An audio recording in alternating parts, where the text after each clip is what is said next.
If we realize that we have some characteristic which is kind of unsavory, that our general idea and how inner critic starts to grow up is that we tell ourselves that this is bad, and then we are expecting ourselves to feel bad about ourselves, that our identity, which is connected to pretty much all of our perceptions, that's part of perceptions, that when we notice something that our perception is really skewed or has not good connotations, we are expected to shrink in fear of being found out by ourselves, found out through our self-honesty that we have been exposed. I mean, isn't that what self-honesty really is? It's exposing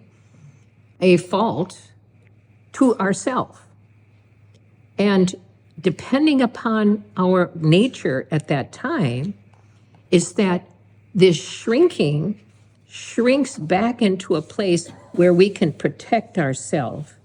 And then we must justify to ourselves why we hold this perception and why it's important for us, for our safety, for our happiness, for whatever it is, money making or whatever it is that we have to maintain this perception. And at the same time that we have shrunk into a place where we have become smaller and tighter. So the way self-honesty should work is when we have exposed a quality which is not helpful, which is really wrong and is actually making us suffer, is that we need to have to ourselves, in this self-honesty, we need to have a kind of like, oh, where your mouth, oh,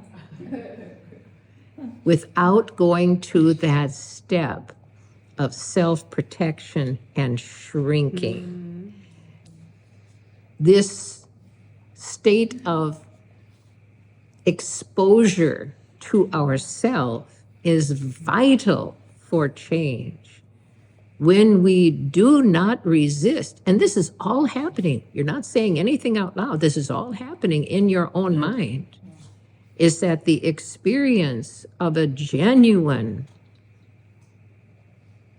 practice of self-honesty, there is no feeling of shame.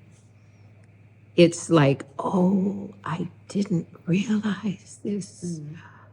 And then what ensues would be the practical application of the change. And if you're used to shrinking and protecting, is that you have to struggle through your own barriers to get to a place where you can accept what is already patently true.